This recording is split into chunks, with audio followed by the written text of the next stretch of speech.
Why are there so many mattress companies? And why can't I get a good night's sleep? I hate my mattress. It's some bed in a box I got from my ex's mom. That's another story. It's too soft, it makes me so sweaty, and frankly, I've outgrown a full-size bed, so I need a new one. And everywhere I look, I am absolutely inundated with options. You've probably heard an ad for a mattress, either on your favorite podcast or your second favorite YouTube channel, whether it be Casper or Nectar or Helix or Zinus or Tulo, Tuft & Needle, or... All of them tout their unique structures, their firmness, their cooling, but frankly, it's confusing, and I'm left wondering if I wouldn't be better off just sleeping on the floor. So today, I'm gonna get to the bottom of this. Dakota, no! What? We talked about this. We'll get back to that. I'm gonna dive headfirst into the glut of bedding options to uncover the truth. Are all of these mattresses essentially the same? And more importantly, are direct-to-consumer mattress brands the real reason you're getting a bad night's sleep? Because I don't know about you, but I've tried sleeping on half a dozen mattresses in the last 10 years, and I still sleep so hot. So I don't love it. Can I stay here for a few hours? This is also not great. Back in the halcyon days of mattress shopping, things used to be simpler. If you wanted a mattress, you'd walk into a mattress store where a pushy salesman working on commission would try to sell you a mattress like his next meal depended on it, which it did. You'd likely end up with one from Serta, Sealy, or Tempur-Pedic. And you had a litany of mattress stores to go to. Mattress Firm, Mattress Giant, Sleep Train, Sleepy's, Mattress Barn, Sleep America. But over the years, one store grew larger than all the rest, and one by one, it ate up its tiny competition, Mattress Firm. Mattress firms were everywhere, and they were ruthless, buying out any competition they could, hoping to eliminate opposition so they could drive up prices and make it harder to comparison shop.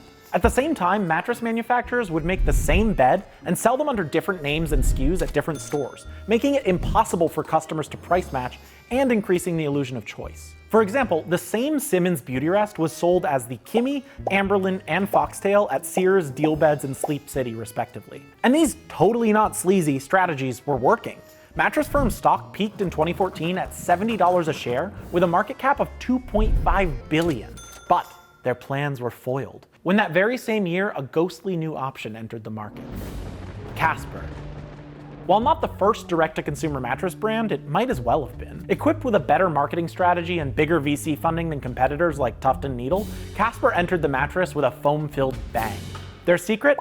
The mattress in a box. A mattress in a box typically means a foam core mattress comprised of various densities of layered foam.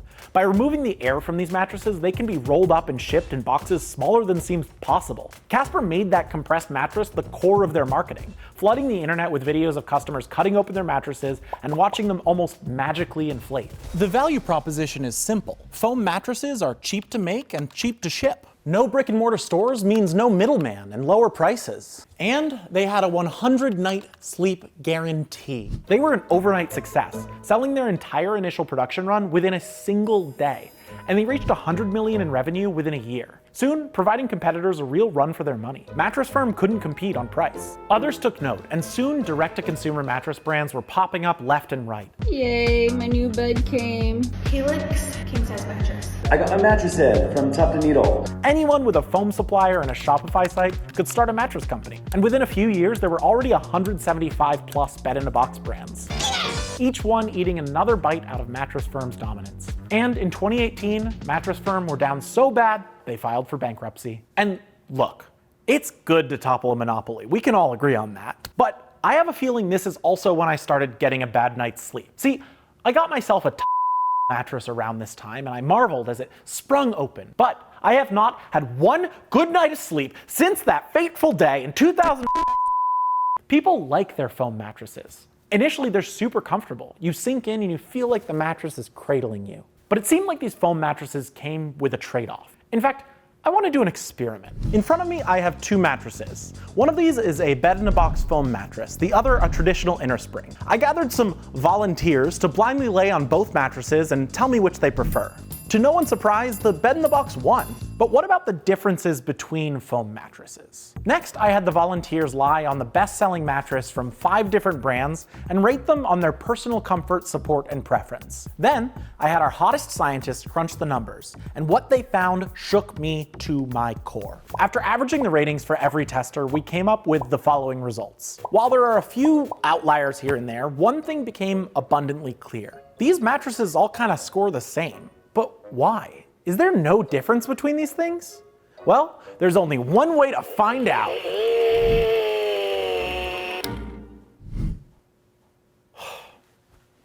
Thankfully, other people have already done this for us.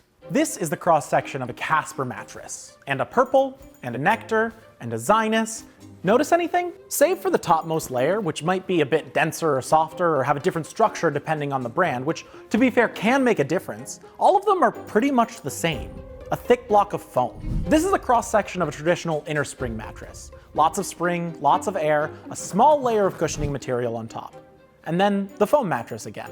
There's no air. And apparently that might be the real reason I've been sleeping hot.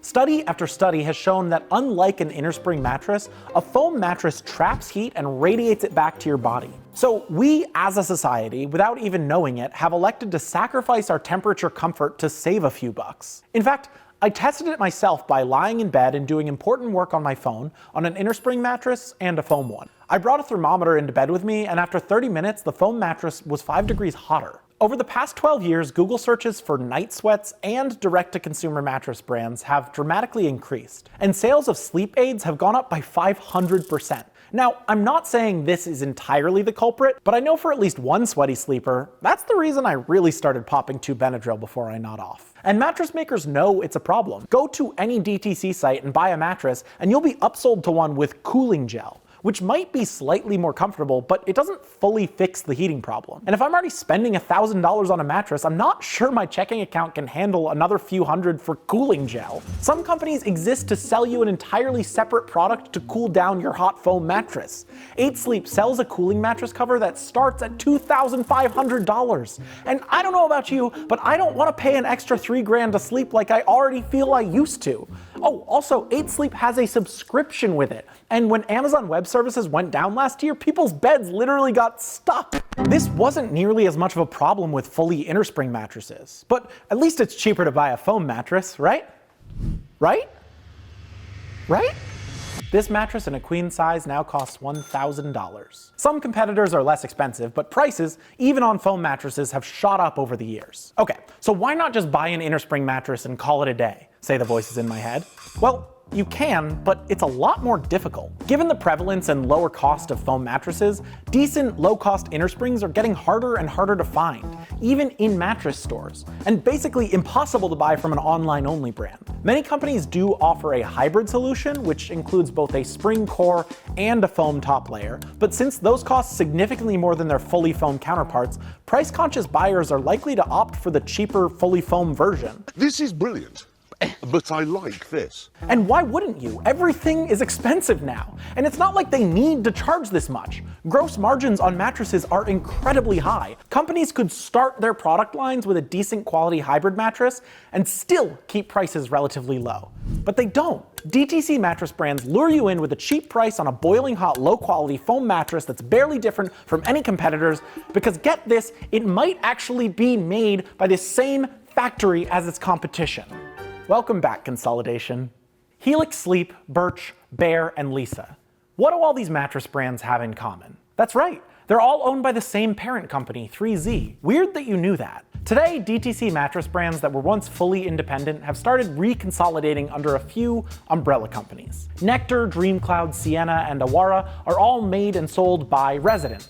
And Casper was recently acquired by the same private equity firm that owns Bojangles and Garage Beer, which sounds like the makings of a very confusing date night. And then there are the white labeled brands, the dozens of direct-to-consumer mattress companies that seem to pop up out of nowhere. These companies aren't people suddenly building mattress factories in their backyards. They're using existing manufacturers who might also make nearly identical products for a dozen other DTC brands. Now, there's nothing inherently wrong with white labeling. Grocery stores do it all the time. But buying a box of mac and cheese at Trader Joe's for $2 and not knowing it's actually Annie's is a little different than spending $1,000 on a mattress you're gonna have to keep for the next 10 plus years. As this has all happened, prices for bed-in-a-box mattresses have crept up. What was once a cheap disruptor is now about as expensive as their traditional counterparts. Meanwhile, legacy brands like Serta and Sealy have introduced their own low-cost foam options to stay competitive. This new era of consolidation doesn't look so different from the mattress monopoly days of yore. To bring things full circle to an almost comical degree,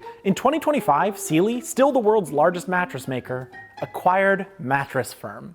The dream of DTC brands was, and in many ways still is, to cut out the middleman and pass those savings on to the customer. But that model has its drawbacks. Customers can't really try products first, leading to returns and waste. Even with 100-night sleep guarantees, returning a mattress you've already bought can be a hassle, and many people will just settle for something they're not entirely satisfied with. Eventually, the only way to reach new customers is by finding them in old places. To that end, Casper now has dozens of physical stores. Lisa mattresses are sold in West Elm, and Purple, Tulo, and Nectar, you can find them all at Mattress Firm. So how do you win? I was still determined to find out what the best mattress was. So I once again took my volunteers for a final test. I brought them all to the Sleep Loft, a mattress store down the street from our office that was nice enough to let us film there. But to be clear, they are not a partner and they did not sponsor this video. Can I stay here for a few hours? Yeah, so I don't love it because it feels too soft. This is dope. The Sleep Loft carries the best reviewed mattresses from many of the top online brands, not the best selling, meaning they are a better built version with the premium price tag to match. It's a bit too soft for me. Sinking into this one a little too much. I had people lie on a series of mattresses one by one, ranking the mattresses on the same criteria as before. And this time I had our ugliest scientists crunch the numbers. And the results here were more mixed. It turns out mattresses aren't a one-size-fits-all solution, but a personal preference. A fully foam mattress might be great for some people, I just know it's not for me. But I just want a good night's sleep. I'm exhausted and I'm sick of shopping. So, to get my next mattress, I'm gonna do it the old-fashioned way. Wait for a relative to die and then ransack their house for the best antiques. That, or buy one of these $100,000 horsehair mattresses.